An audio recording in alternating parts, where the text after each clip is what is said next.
지도나신 주님 이름 앞에 모두 무릎 꿇고 다 경배해. 거룩하신 주님 보좌 앞에 엎드려 절하세. 예수는 그리스도, 예수는 주, 하나님의 영으로 경배드리리.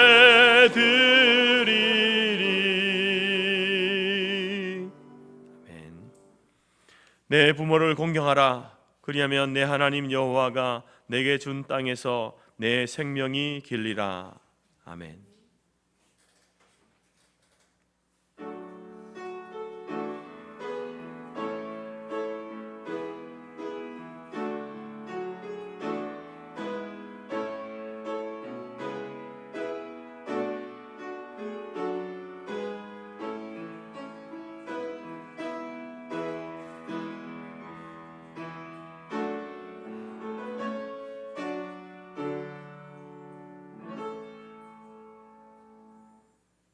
찬송가 579장입니다.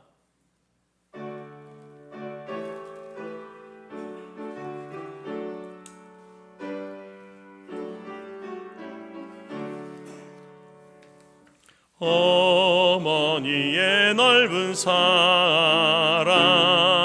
귀하고도 귀하다. 그 사랑이 언제든지 나를 감싸줍니다. 내가 울 때 어머니는 주께 기도드리고, 내가 기뻐 웃을 때에 찬송 부르십니다. 아침 저녁 읽으시던 어머니의 성경책, 손때 남은 구절마다 모습 본듯합니다.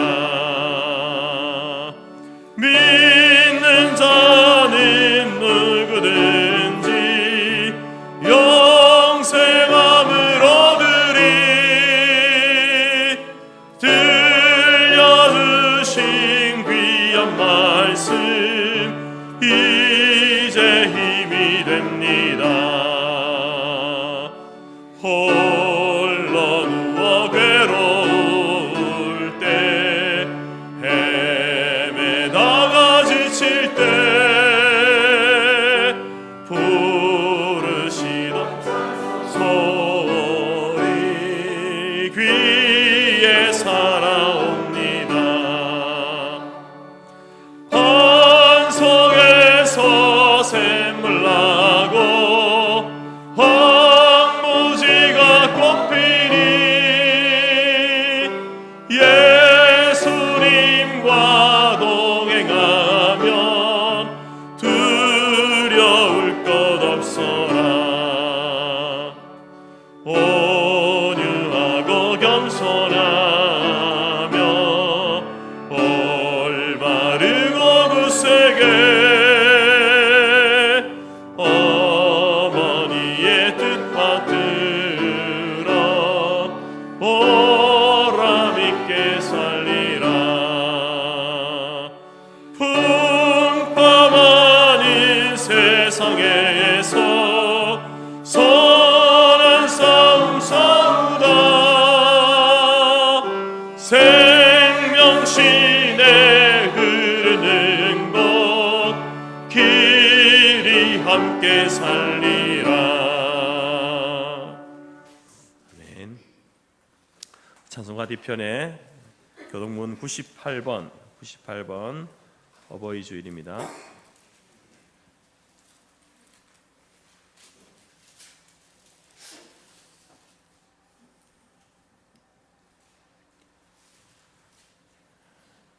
교동문 98번 어버이 주일입니다. 내 부모를 공경하라.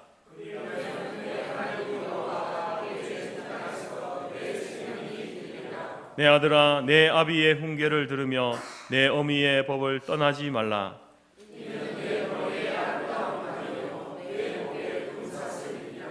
너를 낳은 아비에게 청종하고 내 늙은 어미를 경히 여기지 말지니라.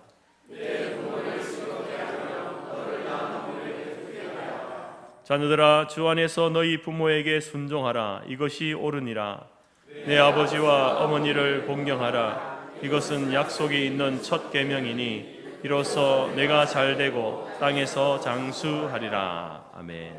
함께 사도신경으로 신앙 고백드립니다. 나는 전능하신 아버지 하나님 천지의 창조주를 믿습니다. 나는 그의 유일하신 아들 우리 주 예수 그리스도를 믿습니다. 그는 성령으로 잉태되어 동정녀 마리아에게서 나시고 본디오 빌라도에게 고난을 받아 십자가에 못 박혀 죽으시고 장사된 지 사흘 만에 죽은 자 가운데서 다시 살아나셨으며 하늘에 오르시어 전능하신 아버지 하나님 우편에 앉아 계시다가 거기로부터 살아있는 자와 죽은 자를 심판하러 오십니다.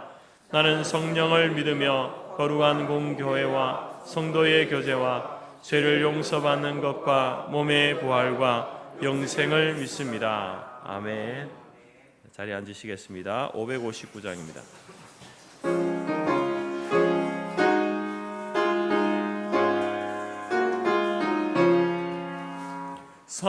사철의 봄바람 불어있고 하나님 아버지 모셨으니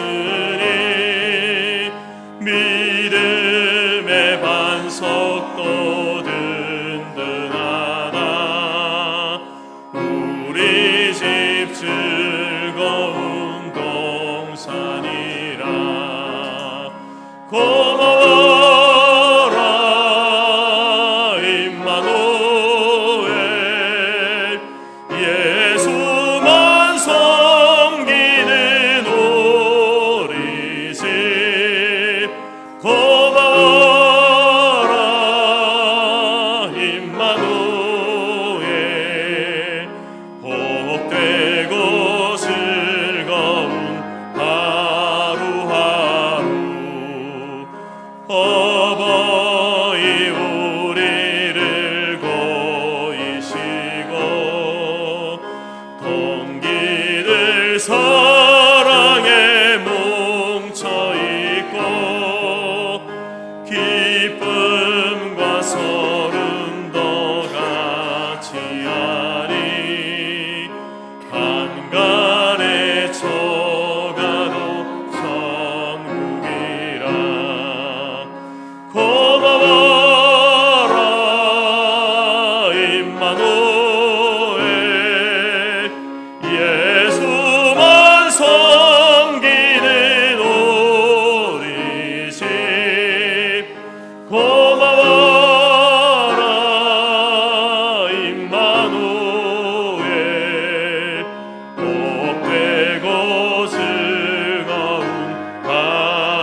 하나님이시며 인도자 되신 여호와 하나님 아버지, 우리의 피난처 되신 하나님을 찬양합니다. 환난과 고통 속에서 저희를 붙드시고 보호하여 주시는 하나님 아버지, 오늘도 거룩한 주님 앞에 나와 예배하여 주시니 감사드립니다. 저희들 택하여 주시고 하나님의 자녀로 삼아주신 여호와 하나님 감사드립니다. 눈을 들어 예수 그리스도의 십자가를 바라보고 하나님을 찬양하게 하옵소서. 하나님은 우리의 피난처시요 힘이시니 환난 중에 만날 큰 도움이심을 예배 중에 알게 하옵소서. 예수 그리스도의 십자가는 신앙의 기초이며 믿음으로 살아가는 삶의 원동력입니다. 그러나 우리의 믿음은 세상 것들에 매여 복음과 관계없이 살았음을 이 시간 회개하오니 용서하여 주옵소서. 이 시간 저희로 하여금 회개의 열매를 허락하시사 우리의 삶이 주 예수 그리스도의 보혈로 거듭난 삶이 되게 하여 주옵소서. 5월 가정의 달을 주심을 감사드립니다. 우리를 향한 한없는 사랑과 가정을 세워주시고 서로 사랑하며 화목한 가운데 친히 임하시사 저희를 만나주시고 평안을 주시니 감사합니다. 가정의 달을 맞아 각 가정이 회복되어지며 각 가정의 영적 부흥이 시작되어지기를 간절히 소망하옵나이다. 오늘은 어버이 주일로 예배하게 하여 주시니 감사합니다. 부모된 우리가 자녀들에게 주 안에서 말씀으로 양육하며 기도로 양육하게 하옵소서. 부모는 사랑으로 자녀를 양육하며 자녀는 부모의 은혜에 감사하며 사랑으로 섬기도록 하여 주옵소서. 가정이 무너지고 흔들리는 세상 속에서 어버이 주일을 통하여 하나님 안에서 부모님을 공경하며 믿음의 가정이 되도록 은혜를 베풀어 주시옵소서. 주님의 말씀대로 부모를 공경하며 주님을 기쁘시게 하는 자가 되게 하여 주시옵소서. 사랑의 주님, 하나님의 은혜로 성토기를 이곳에 세워주심을 감사드립니다. 성령님의 인도하심으로 이곳까지 오게 하시사 이 지역 곳곳에 주 예수 그리스도의 복음의 말씀이 흘러가게 하옵소서. 성토기의 모든 성도들과 교회를 멀리했던 성도들 주님의 첫사랑을 기억하게 하시사 모여서 예배하는 삶을 주시옵소서. 주님을 처음 만났던 은혜의 감동을 주님을 알지 못하는 이들에게 전하는 성도 되게 하여 주옵소서. 새신자들을 위하여 기도하며 새신자들이 믿음 생활을 할 수 있도록 모두가 합심하여 그들을 위하여 기도하게 하옵소서. 지체들을 돌아봐 주시사 육신의 연약함과 병마로 인한 지체들이 있습니다. 이들에게 치유와 능력을 내려 주옵소서. 새 힘을 주시옵소서. 이들이 새 힘 얻어 예전보다 더 건강한 육신으로 여호와 전에 나와 함께 예배드리게 하옵소서. 재건교단을 돌아보시사 어려운 지교회들이 있습니다. 지교회들이 자립할 수 있도록 성령의 은혜가 임하여 주시옵고 지교회들에게 구제의 도움을 줄 수 있는 성토교회가 될 수 있도록 지혜와 믿음을 주시옵소서. 또한 열방을 향하여 선교 사역을 감당하고 있는 선교 사역자들에게 성령님의 한없으신 은혜와 사랑이 흘러넘치게 내려주시사 타지에서의 선교 사역을 잘 감당하며 많은 이들에게 복음의 말씀이 전파되게 하여 주시옵소서. 사역자 가족들의 건강과 물질의 어려움이 없도록 성령님 함께하여 주옵소서. 아직도 전쟁 중에 있는 나라를 불쌍히 여기시사 무고한 생명들이 죽어가는 이 전쟁을 하루속히 끝나게 하여 주시옵고 전쟁의 상처와 다시 살 곳을 재건하여야 하는 나라를 기도와 물질로 모든 세계 사람들이 돕게 하여 주옵소서. 이곳 이 땅도 돌아봐 주시사 갈수록 어둠의 세력이 요동치는 정치와 사회와 경제 등 모든 사항들을 예수 그리스도의 이름으로 바로 세워져가는 이 나라 이 땅 되게 하여 주시옵고 이 나라를 기독교 가치관의 올바른 나라로 세계의 믿음의 리더로 나아가는 이 나라가 되게 하여 주옵소서. 모든 백성이 경제에 어려움이 없이 모두가 자신의 위치에서 잘 사는 이 나라가 되게 하여 주옵소서. 오늘 우리들에게 말씀을 가르치고 지도하는 교육자들에게 지혜와 능력 더하여 주시옵고, 하나님의 말씀을 가르치기에 부정함이 없도록 은혜 내려 주옵소서.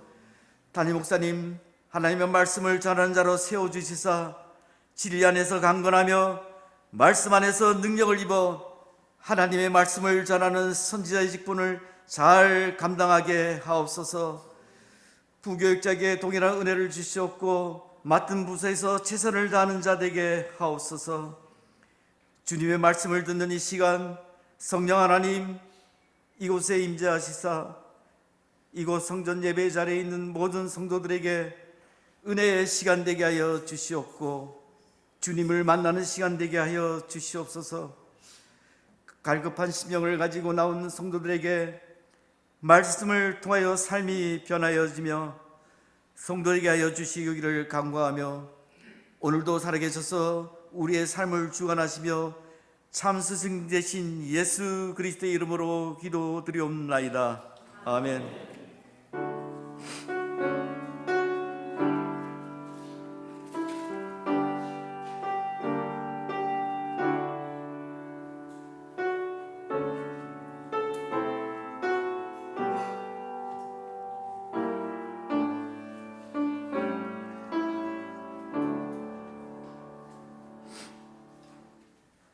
네, 간구 소식입니다. 하나님은 영이시니 예배하는 자가 영과 진리로 예배할지니라. 이곳 성전에서 또한 각 처소에서 온라인으로 예배드리는 성도님들 주님의 이름으로 환영하고 축복합니다.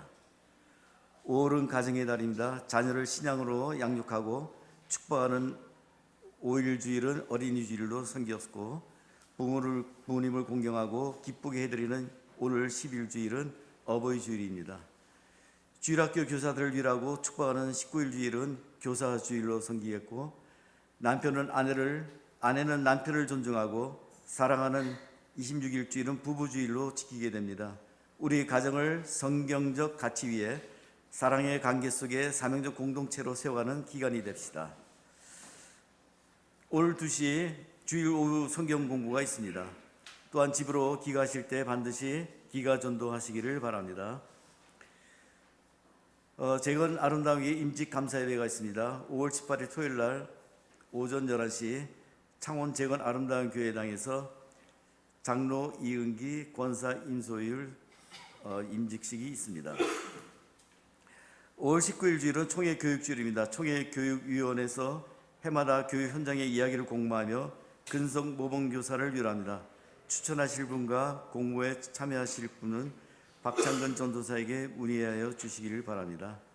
저희 송토교에서도 이번에 나왔으면 좋겠습니다. 네, 감사합니다. 김희정 권사님의 장녀 슬기 양의 결혼식을 축하해 주심에 감사하여 떡을 공개합니다. 네, 감사합니다.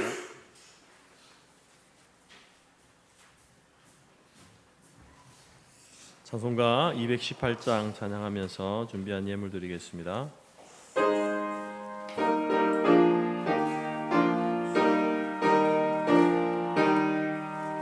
내 마음과 정성을 다하여서 주 너의 하나님을 사랑하라. 내 몸을 아끼고 사랑하는 형제와 이웃을 사랑하라. 주께서 명하시니 그 명령 따라서 살아가리. 널 미워 해치는 원수라도 언제나 너그럽게 사랑하라.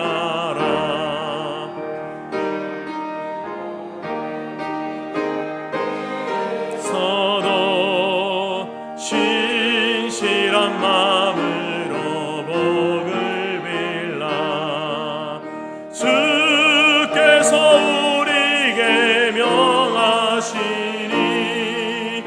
그 명령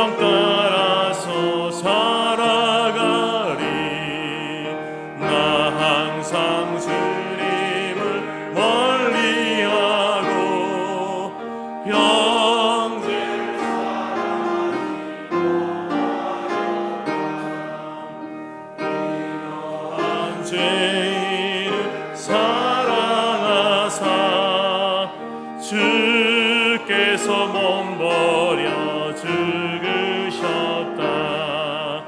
속죄의 큰 사랑 받으리 모 내 생명 다 바쳐 충성하리. 아멘. 이 시간 우리 어버이 주일을 맞이해서 우리 교회 70세 이상 되시는 분들 들어오실 때에 우리가 꽃을 달아드렸는데요. 우리 먼저 우리 어머님 은혜 우리 노래하면서 교회가 준비한 작은 선물이 있습니다. 우리 자리에 앉아 계시면은 우리 장로님들이 나눠드릴 겁니다. 그래서 갓 70세 되신 분들은 너무 쑥스럽고 또 나이 드신 분들은 또 서 있기가 힘드니까 올해는 제 자리에 앉아 계시면은 우리 꽃 따신 분들 우리 장로님들이 작은 선물 하나씩 전달하겠습니다. 우리 함께 어머니 은혜 노래 부르겠습니다.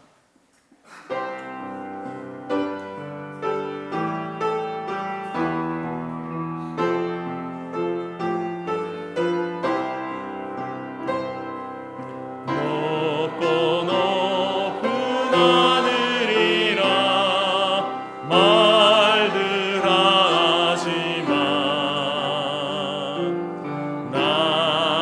나는 높은 게 또 하나 있지.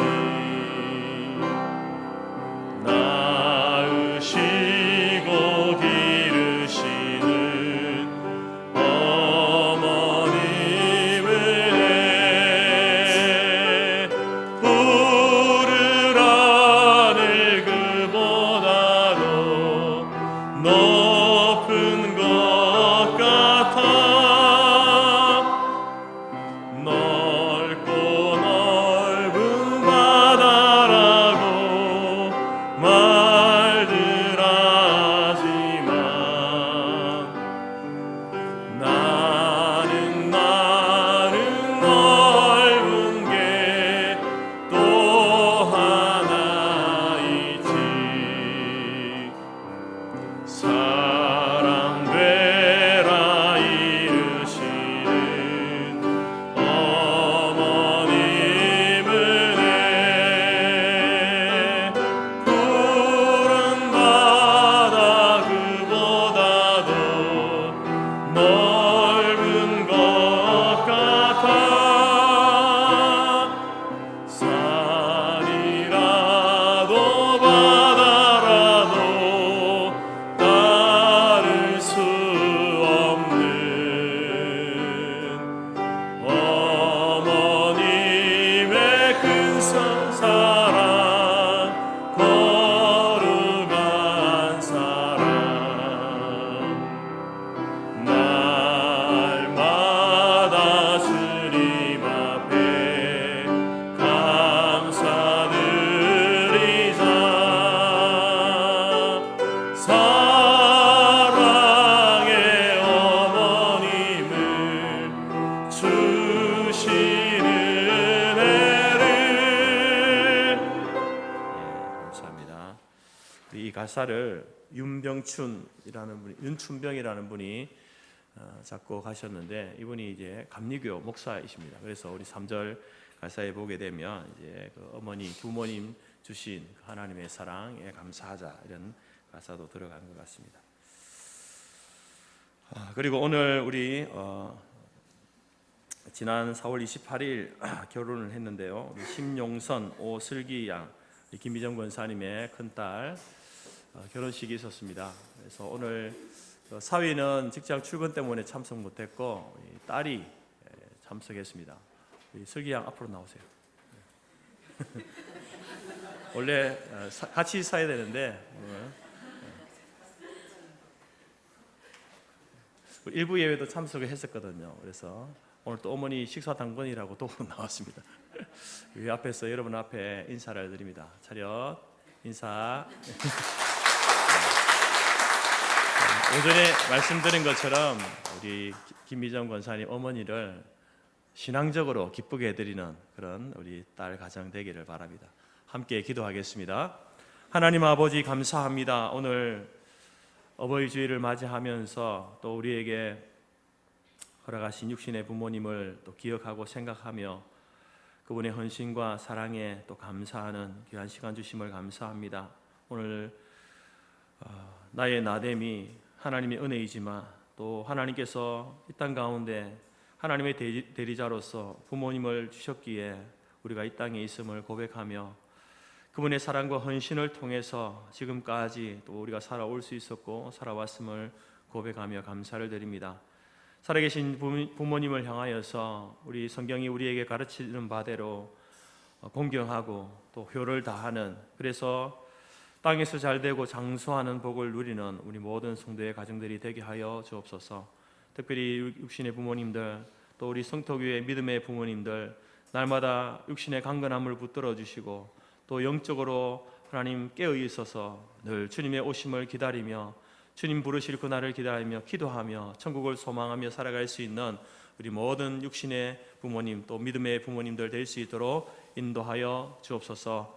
자녀를 위해서 기도하고 또 교회를 위하여서 이 나라와 민족을 위해서 기도하는 그 노종들의 간구를 하나님이 들어 응답하여 주시고 가정이 잘 되게 하시고 교회가 잘 되게 하시고 이 나라의 이 민족이 하나님의 그 믿음의 반석 위에 우뚝 세워지는 이 나라의 민족이 될 수 있도록 은혜를 더하여 주옵소서. 5월 8일 하루만 아니라 1년 365일 부모님의 그 은혜를 기억하게 하시고 감사하게 하시고 또 오늘 주실 말씀과 같이 부모님을 기쁘게 해드리는 모든 자녀들이 될 수 있도록 인도하여 주옵소서. 또 하나님께서 하나님의 섭리 가운데 만나게 하신 심용선 오슬기 양이 이제 하나의 가정을 이루었습니다. 하나님, 우리 어머니 되시는 김미정 권사님의 그 간절한 기도가 정말 이 딸이 사위가 이 가정이 온전한 믿음 위에 서기를 원하는 것이 하나님 그 마음의 소원인데 하나님께서 이 기도를 들어 응답하여 주시고 이 가정이 또 이 시대 가운데에 건강한 가정으로 세워지게 하시고 또 하나님께서 주실 그 태의 열매를 통해서 모든 사람들에게 기쁨이 되게 하시며 참으로 하나님께서 특별히 믿음의 반석에 세워주셔서 하나님의 나라와 교회 위에 귀하게 쓰임받는 가정으로 일꾼으로 세워지는 우리 심용선 오슬기 양 가정이 될 수 있도록 은혜를 더하여 주옵소서. 또 귀한 예물을 드렸사오니 하나님이 친히 받으시며 하나님께서 이 예물을 사용하시는 곳곳마다 주의 영광이 드러나는 귀한 예물, 아름다운 예물 되게 하시고 우리 손에 쥐어진 모든 것들도 하나님의 영광을 가리우는 것들이 되지 않게 하시고 하나님의 영광 안에 쓰임받는 인생 모든 물질들이 될 수 있도록 인도하여 주옵소서. 감사드리며 예수님의 이름으로 기도드립니다. 아멘. 우리 오슬기 양 잘 살겠습니다. 마음을 가지고 다시 한번 인사. 잘 살겠습니다. 축하합니다. 감사합니다. 예, 들어가시겠습니다.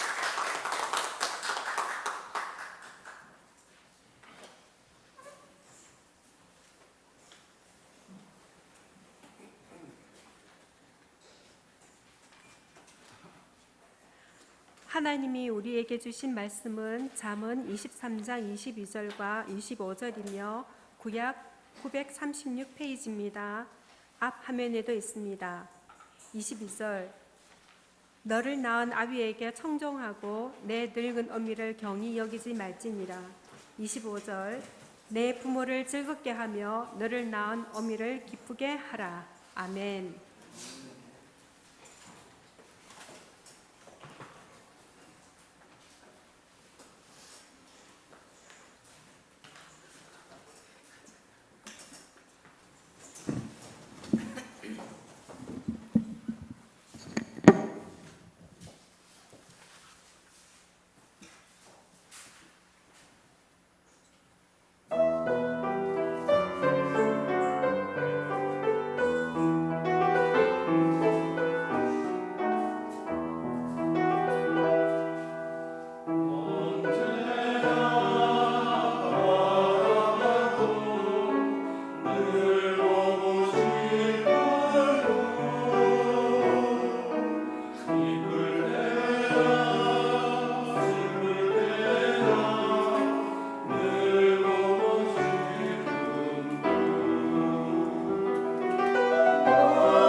아까 우리도 노래도 불렀지만 오늘 이 할렐루야 찬양대 찬양 속에서도 아버지가 안 나오는 게 참 안타깝습니다.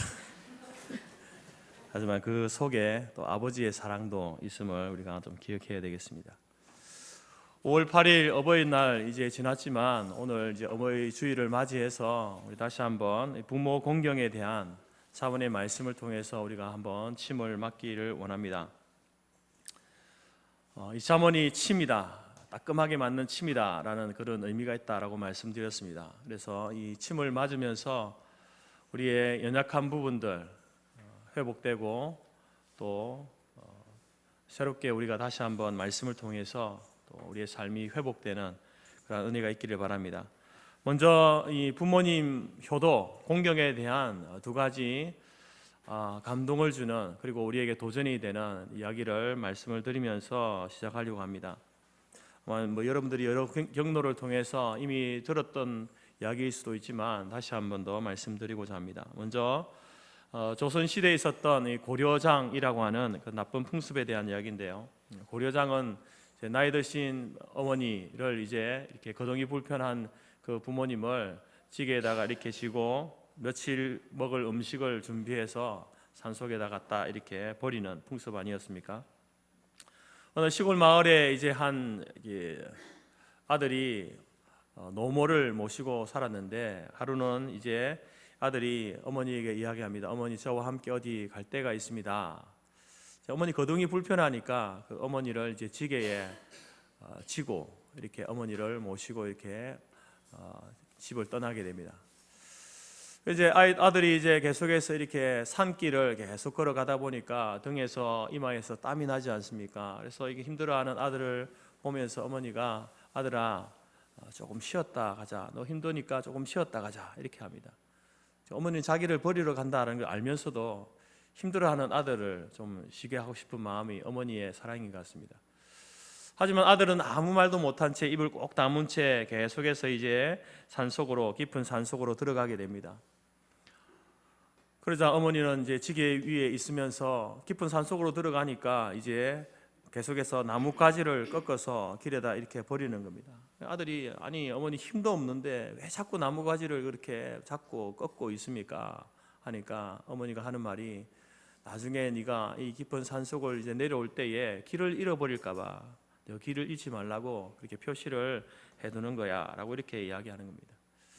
자기를 버리러 가는데 그러면서도 그 가운데 혹시 아들이 길을 잃어버릴까봐 표시해두는 어머니의 사랑을 이야기하고 있죠. 드디어 아들은 어머니를 산속에 이제 내려다 두고 버리고 집으로 돌아왔습니다. 이를 지켜보고 있던 집에 있던 그 아들이 자기 아버지에게 이렇게 이야기하는 겁니다. 아빠, 그 지게 버리지 말고 잘 놔두세요. 이렇게 이야기하는 거죠. 그래서 아빠가 왜 그러냐라고 묻습니다. 그러니까 그 아들이 하는 말이, 아빠도 언젠가 나이가 들고 거동이 불편해지면은 저도 그 지게로에다가 아버지를 지워서 산속에다 버려야 하니까요. 이렇게 이야기를 하다는 거죠. 그때서야 아들이 이제 충격을 받고 다시 산으로 올라가서 노모를 모시고 와서 잘 이렇게 공양했다라는 이야기죠.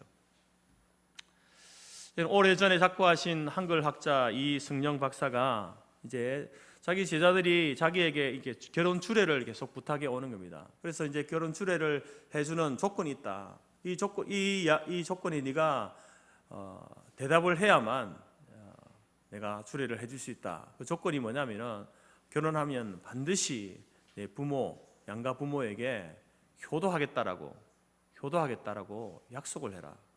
그 약속하지 못하면 나 주례 못하겠다. 그래서 이제 그 약속을 받고 주례를 하면서 하는 주례 중에 하는 이야기가 뭐냐면은 자녀들이 불효하면은 네 자식들이 자네들을 버릴 것이야. 이렇게 이야기했다는 거죠. 결혼식 주례에서 네가 부모님 효도 안 하면 네 자식들은 너를 버릴 거야. 이렇게 주례사로서 이렇게 이야기했다는 겁니다. 여러분, 오늘 우리가 이 어버이날을 맞이하면서 우리가 부모님께서 우리에게 대해 주셨던 그 모습들과 또 우리가 이제 살아계실 때에 혹은 지금 살아계신 부모님을 향해서 대했던 그 모습들을 한번 좀 기억하고 우리의 부족함이 무엇이었는지 한번 돌아보는 시간 되기를 바랍니다. 두 번째 이야기는 이제 청와대 근처에 있는 이 효자동이라고 하는 그 동네 이름에 대한 유래에 대한 이야기입니다. 무더운 여름날 이제 할아버지와 어린 손자가 낮잠을 자다가 할아버지의 팔이 그 어린 아기 얼굴에 이렇게 탁 올라간 거예요. 그래가지고 그 아기가 그 손에 물려서 질식사하게 된 거죠.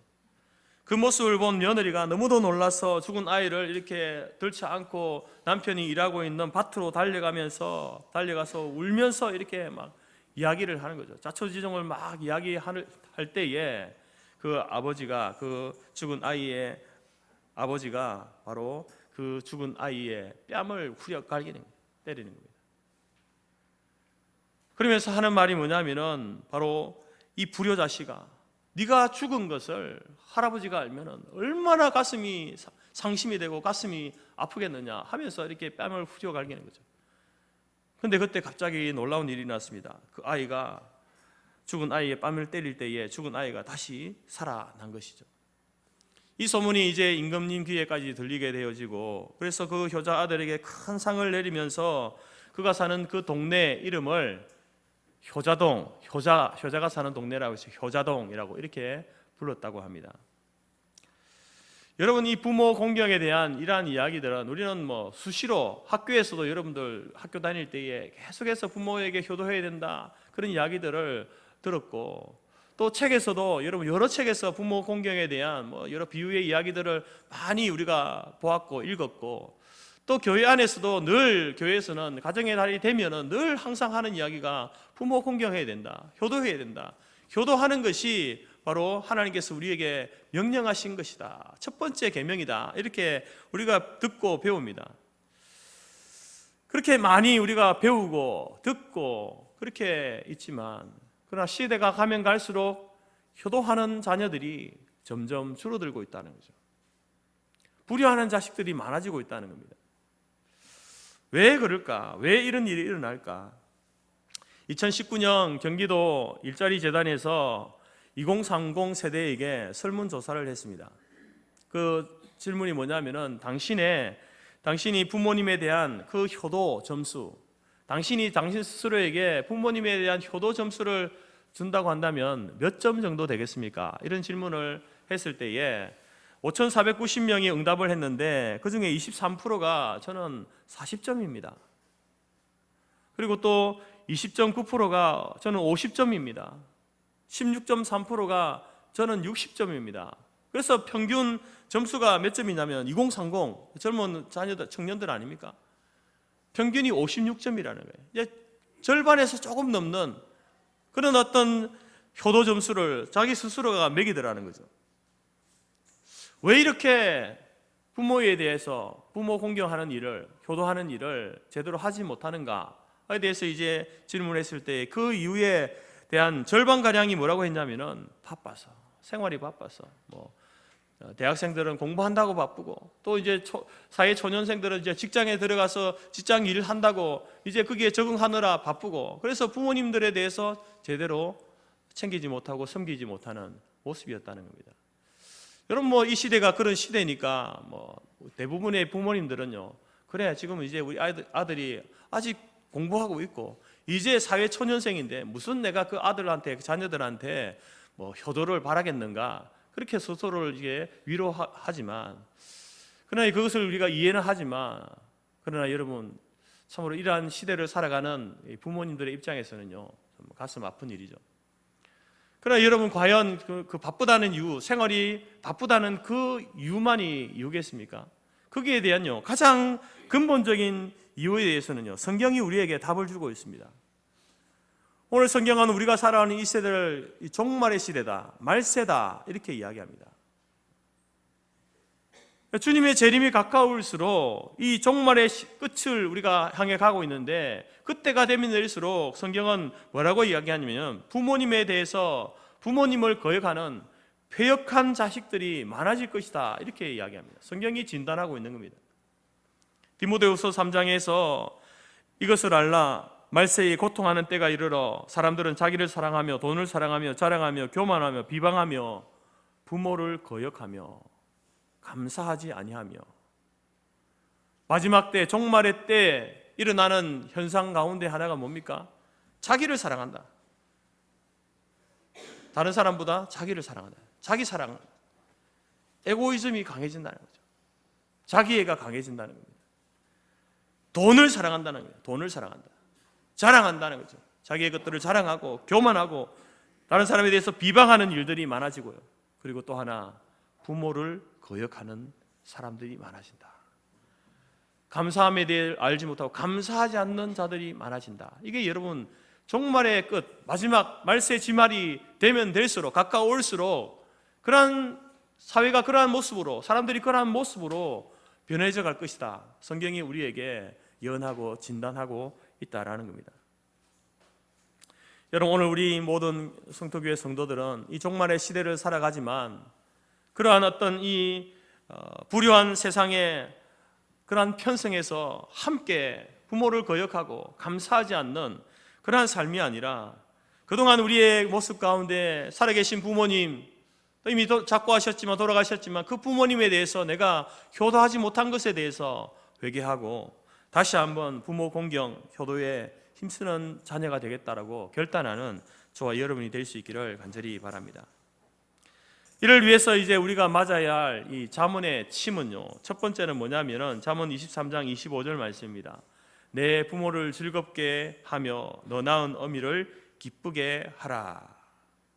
너 낳은 내 부모를 즐겁게 하는 것, 내 어머니를 기쁘게 하는 것, 이것이 이제 효도다 이렇게 이야기합니다. 오늘 우리가 이제 교회에서 작은 봉투 하나, 이렇게 자그마한 선물을 드렸습니다. 용돈 하시라고, 용돈도 안 되지만 간식 사드시라고 돈을 드렸는데요. 우리 흔히 하는 말이 뭐니 해도 머니가 최고다. 부모님에게 뭘 해드려야 할까? 돈으로 드리는 것이 최고다 이렇게 이야기합니다. 물론 이제 부모님들도 용돈이 필요합니다. 돈이 있어야 이제 하죠. 그래서 자녀들의 어떤 효도에 많은 부분이 있어서 이제 뭔가 그들의 헌신과 그들의 수고에 대해서 우리가 뭔가 이렇게 드려야 된다 그렇게 생각을 합니다. 그런데 오늘 잠언의 말씀 가운데서는요, 이 효를 이야기하면서 뭔가 이게 물질적인 것을 이야기하는 것이 아니라 뭐라고 합니까? 부모를 즐겁게 하고 어머니를 기쁘게 하는 것, 이것이 효도의 중요한 출발이다 이렇게 이야기합니다. 물론 그렇다고 우리가 용돈을 드리는 어떤 일들, 그런 어떤 필요한 것들을 채워주는 그런 것들이 필요 없다, 그것도 효도 아닙니까? 부모님의 어떤 지갑을 채워드리고 필요한 것을 사드리는 것도 효도지만 더 중요한 것은 뭐냐면은 마음을 편케 해드리는 겁니다. 억만금을 갖다 줘도 자식만 생각하면 억장이 무너지는 부모가 있다면 그 억만금 갖다 주는 게 무슨 소용이겠습니까? 그 돈을 가지고 나가서 뭐 즐겁게 사용할 수 있겠습니까? 부모님의 마음을 기쁘게 하고 평쾌해 드리는 것이 효도의 출발입니다. 그것을 오늘 사모님 말씀이 우리에게 이야기하고 있다라는 것이죠. 여러분, 이것은 육신의 자녀와 부모의 관계에서 자녀가 부모님의 마음을 편하게 해드리는 것이 효도의 시작이다, 출발이다. 이것은 하나님과의 관계에서도 마찬가지라는 겁니다. 소위 우리가 신앙생활이라고 하는 것을, 여러분, 신앙생활이 뭐라고 생각하십니까? 신앙생활은 다른 게 아닙니다. 신앙생활은 하나님을 기쁘게 해드리는 게 신앙생활입니다. 우리가 예배드리는, 왜 예배를 드립니까? 하나님은요, 예배받기를 기뻐하시는 분이기 때문에 예배드리는 거예요. 이처럼 여러분, 우리가 이 하나님을 기쁘게 해드리는 것, 그것이 신앙생활이라고 한다면 부모님의 마음을 편하게 해드리고 기쁘게 해드리는 것, 그것이 여러분 부모 공경의 효도에 있어서요 첫 번째입니다. 출발이다라는 거죠. 그래서 오늘 잠언의 23장 25절에서도 내 부모를 즐겁게 하며 너 낳은 어미를 기쁘게 하라, 이렇게 말하고 있는 거예요. 지혜로운 자녀들은 어떤 자녀가 지혜로운 자녀입니까? 부모님 앞에 무언가를 해드리기에 앞서서 어떻게 하면 어머니 아버지의 마음을 기쁘게 해드릴까, 그것을 생각하고 힘쓰는 자녀, 그런 자녀들이 지혜로운 자녀들입니다. 소위 여러분 믿음이 별로인 자녀들을 위해서, 신앙생활 제대로 하지 못하는 자녀들을 위해서 믿음의 부모님들이 제일 첫 번째 기도 제목이 뭐겠습니까? 뭐 자녀들이 물질적으로 풍요롭게 잘 되고 또 직장에 잘 들어가고, 물론 그것도 부모님의 소원입니다. 그러나 믿음의 부모님에게 있어서 믿음 생활을 별로 잘 하지 못하는 자녀들에게서 첫 번째 기도 제목은요 다른 게 아닙니다. 우리 아들이, 우리 딸이, 우리 아들 가정이, 딸 가정이 믿음 생활 제대로 하는 것, 신앙의 반석 위에 신앙이 잘 이렇게 건강하게 세워지는 것, 이것이 여러분 기도의 첫 번째 기도 제목입니다. 그렇다고 한다면 이제 그 자녀들은 부모님의 마음을 평쾌하기 위해서, 기쁘게 하기 위해서 무엇을 해야 되겠습니까? 늘 집 찾아가면은 잔소리같이 교회 생활 어떻게 하냐, 신앙생활 어떻게 하냐, 교회 출석 제대로 하고 있냐 라고 이렇게 질문하는 부모님 앞에 아이 어머니 그 소리 이제 제발 그만 좀 하세요, 이렇게 대답할 것이 아니라, 우리 어머니가, 우리 아버지가 나의 삶에 있어서 신앙생활이라고 하는 이것을 굉장히 중요하게 여기고, 이것을 통해서 그것을 제대로 할 때에 어머니가, 아버지가 기뻐하시는구나, 마음을 평케 하시는구나, 그것을 여러분 캐치한다면 자녀로서 어떻게 해야 될까요? 무엇이 그분들에게 마음을 평케하고 기쁘게 해드리는 것입니까?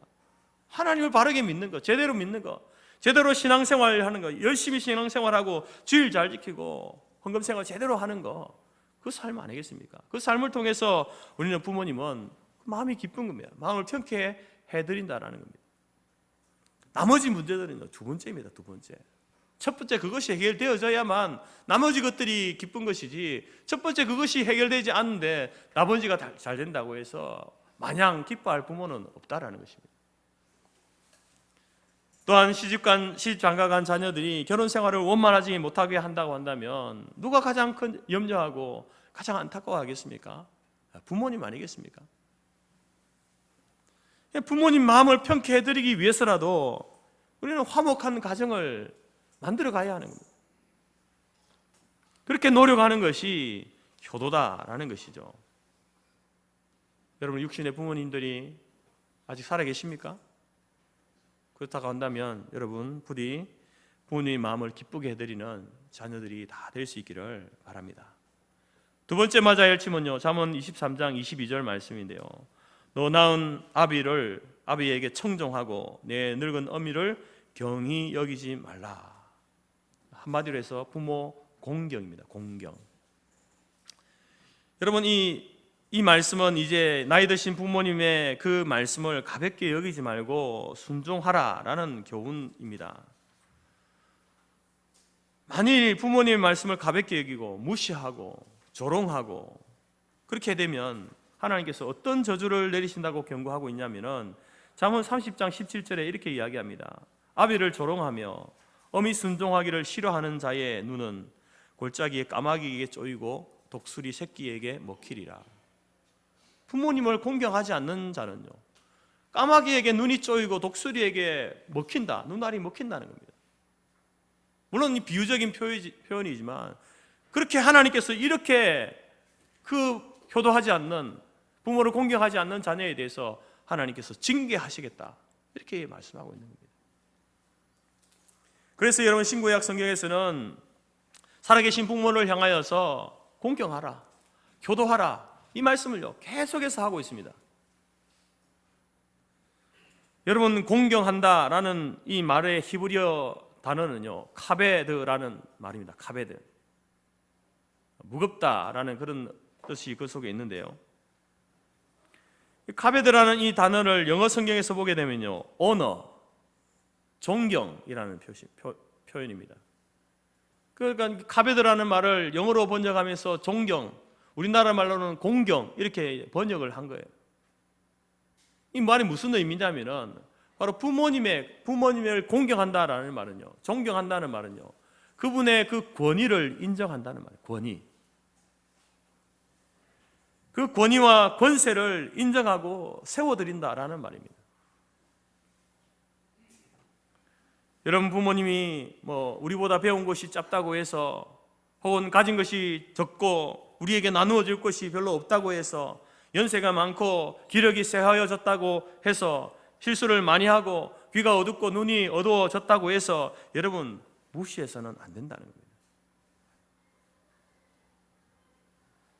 실제로 여러분, 부모님들에게 있어서 나이가 들어가면 들어갈수록 두려워하는 것 중에 하나가 뭐냐면은 권위가 상실되는 거예요. 부모의 권위가 점점 잃어져 가는 거, 그걸 제일 두려워하는 거예요.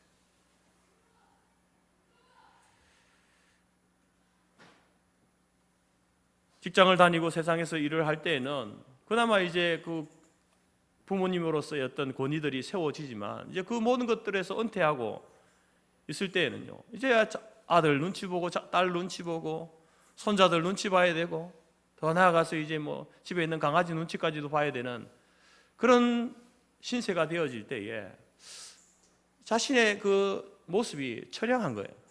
왜 내가 이렇게 되어졌나, 그렇게 생각하지 않겠습니까? 자기의 늙어가는 모습, 거울 속에 늙어가는 모습만 봐도 그런데, 비어있는 지갑을 봐도 힘이 없어지고 힘이 빠져가는데, 자식들마저도 자신의 말에 대해서 그것을 기뚱으로 듣고 있다고 한다면은, 여러분, 그 부모의 마음이 얼마나 서럽고 섭섭하고 외롭고 때로는 분노가 나겠습니까? 어떻게 해서 내가 자식을 키웠는데 나에 대해서 저런 마음을 가질까?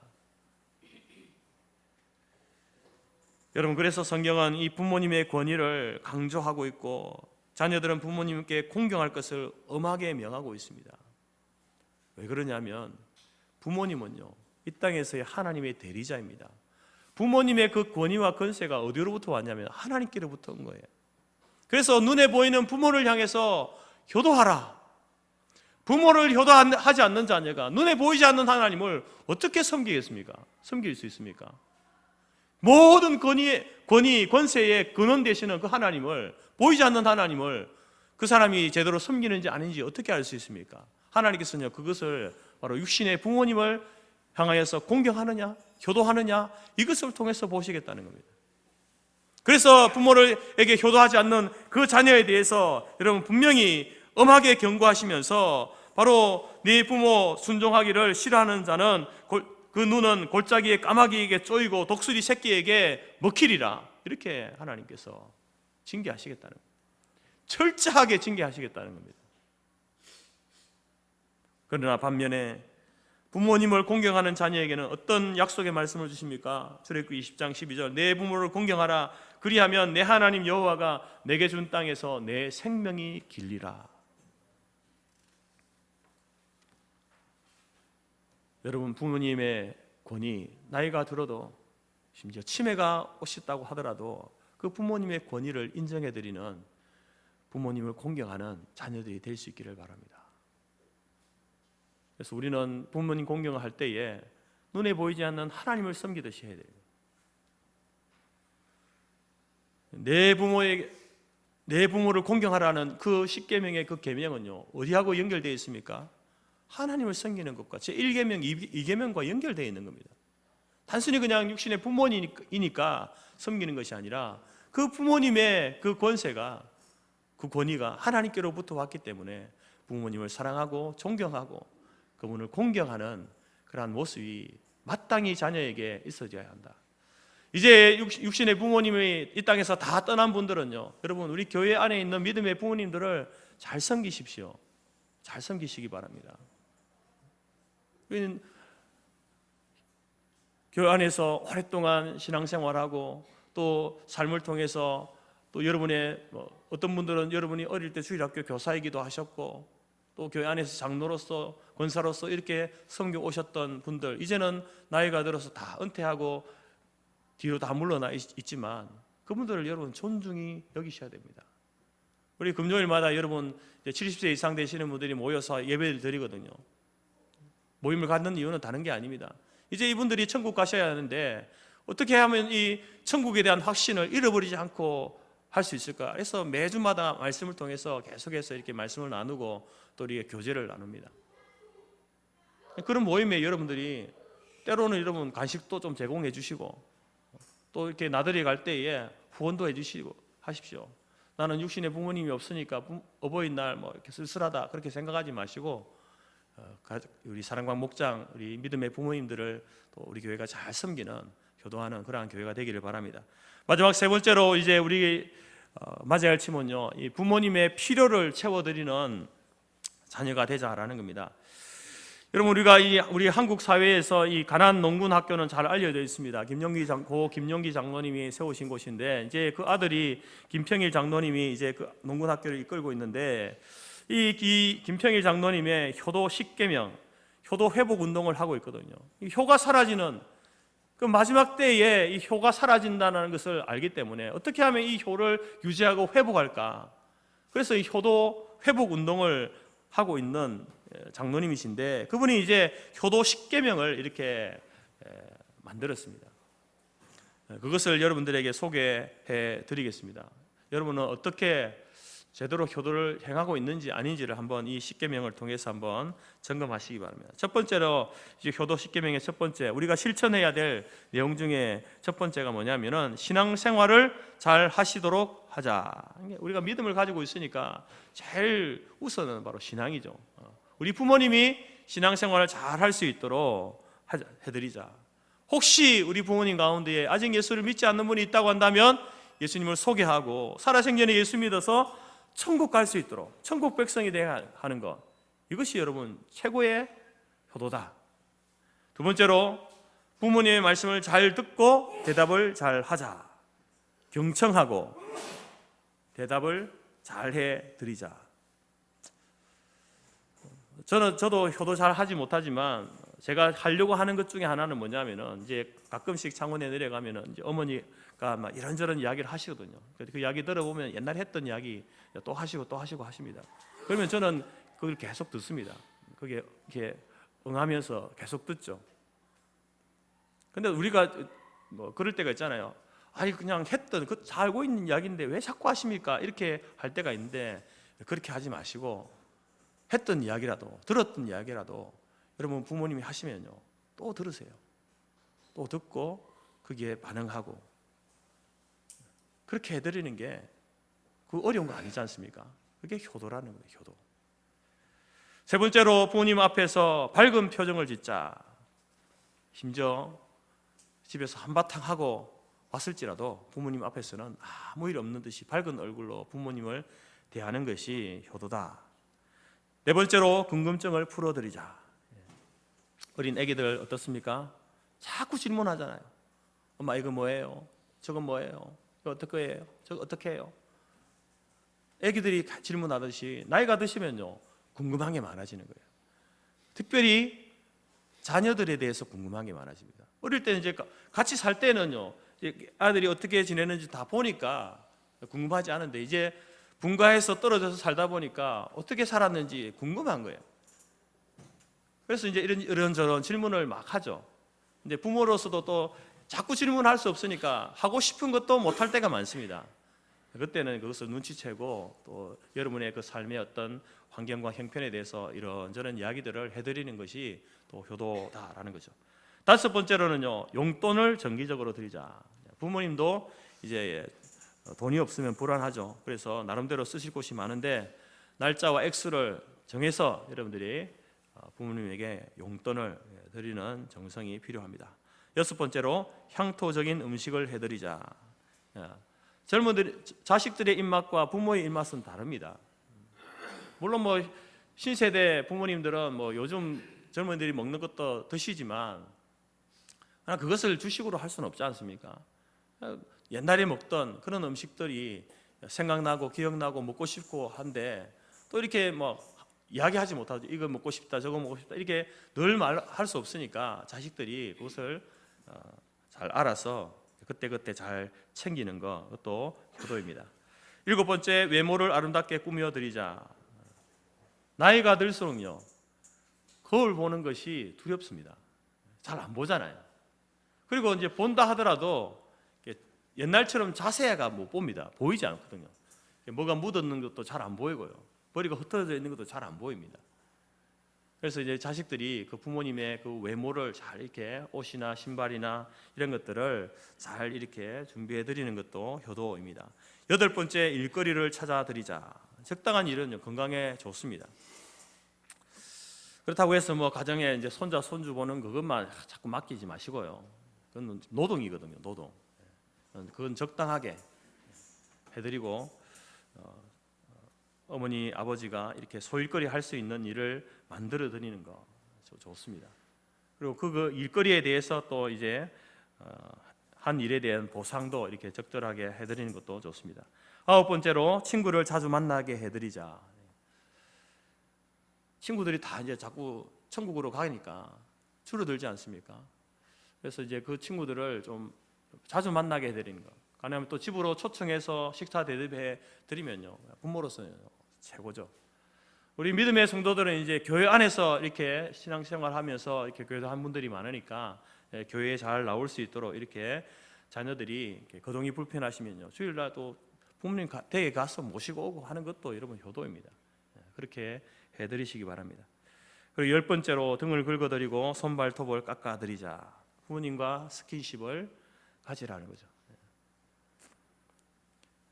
부모님을 만짐으로 또 다시 한번 사랑을 진하게 확인하는 그러한 시간들이 필요하다는 거죠. 이런 10가지, 사실 여러분 뭐 듣고 보면 신앙생활 잘 하도록 부모님 말씀 잘 듣고 잘 대답하고 밝은 표정 짓고 궁금증 풀어드리고 용돈 정기적 드리고 향토적 음식 해드리고 외모를 아름답게 꾸며드리고 일거리 찾아드리고 친구 자주 만나게 해드리고 등 긁어드리고 손발톱 깎아드리는 거 큰 돈 드는 거 아닙니다.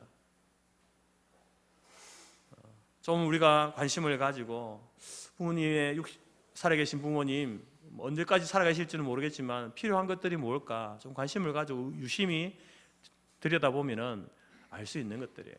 그런 것들을 여러분 자녀들이 해드릴 때에 부모님이 기쁘게 여기신다라는 거죠. 오늘 우리가 이제 어버이날 맞이해서 자녀들 우리들이 이제 맞아야 될 침 3가지를 말씀드렸습니다. 우리가 여러분들이 우리 모두가 부모님의 염려, 근심거리가 아니라 부모님을 기쁘게 해드리는, 마음을 편하게 해드리는 자녀들이 되기를 바랍니다. 두 번째로 부모님의 권위를 존중하는, 공경하는 자녀가 되시기 바랍니다. 여러분, 그 공경의 행위를 행하지 않을 때 하나님께서 우리에게 어떤 징계를 내리시는지 엄하게 들으셔야 합니다. 세 번째로 부모님의 필요가 무엇인지를 잘 들여다보고 그 필요를 때때로 채워드리는 그러한 효도하는 우리 자녀들, 효도하는 우리 성도의 모든 가정들이 되어지기를 주님의 이름으로 축복합니다. 기도하겠습니다. 하나님 아버지 감사합니다. 오늘 어버이 주일을 맞이하면서 하나님께서 우리에게 주신 이 땅에서 하나님의 대리자의 역할을 감당하셨던 우리 부모님을 향한 자녀들의 바른 자세가 무엇인지 다시 한번 말씀을 통해서 나누었습니다. 하나님 말씀을 전하는 저도 참으로 부끄러움이 많습니다.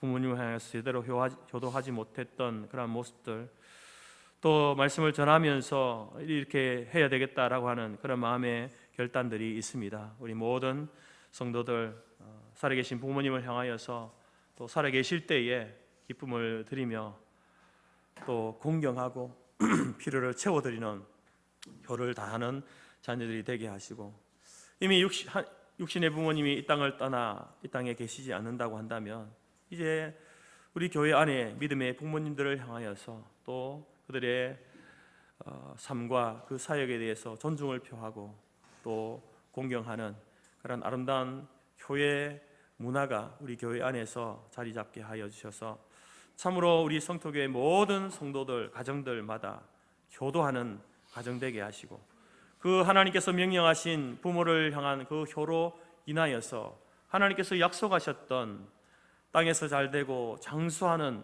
그러한 복을 누리는 모든 성도의 가정들이 될 수 있도록 인도하여 주옵소서. 예수님의 이름으로 기도드립니다. 아멘. 자, 우리가 우리 부모님을 축복하면서 하나님의 약속 한번 부르겠습니다.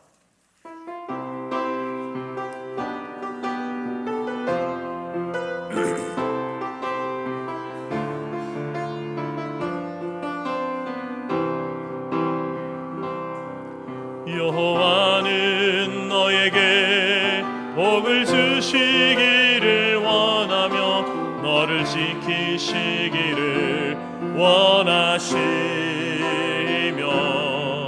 여호와는 그 얼굴을 너를 향하여 드사 은혜와 평강 주시기 원하노라. 여호와는 너에게 복을 주시기를 원하며 너를 지키시기를 원하시며,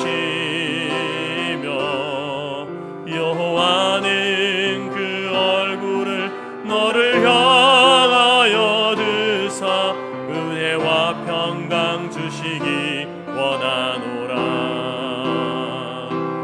너를 보배롭고 존귀하게 여기시는 하나님이 내 삶 속에서 이 약속을 이루시리. 땅에 기름진 것으로 하늘에 신령한 것으로 너를 복주시고 지키실 하나님이 너의 영혼 잘 되도록 은혜 베푸시며 평강으로 인도하시리. 여호와는 너에게 복을 주시기를 원하며 너를 지키시기를 원하시. 여호와는 그 얼굴을 너를 향하여 드사 은혜와 평강 주시기 원하. 너를 보배롭고 존귀하게, 너를 보배롭고 존귀하게 여기시는 하나님이 내 삶 속에서 이 약속을 신실하게 이루시리.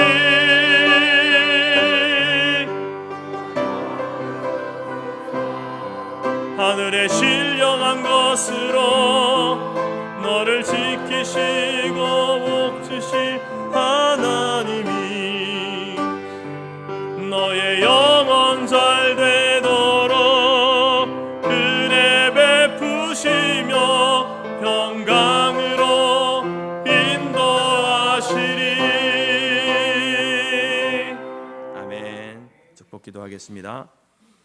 지금은 우리 주 예수 그리스도의 은혜와 하나님 아버지의 크신 사랑과 성령의 교제 교통 충만케 하신 은혜가 5월 가정의 달 오늘 어버이 주일을 맞이하면서 다시 한번 우리에게 허락하신 육신의 부모님을 그 마음을 기쁘게 해드리며 그 번뇌를 인정하고 필요한 것을 채워드림으로 하나님께서 명령하신 그 효도를 살아계실 때에 온전히 감당하기로 마음에 소원하고 작정하는 모든 자녀들 머리 위에와 또 평생을 자녀를 위해서 기도하고 헌신과 눈물로 섬겨오셨던 그 육신의 부모님들 머리 위에 또 우리가 섬기는 가정과 교회와 재건재단 위에 지금부터 영원토록 함께 있을지어다. 아멘.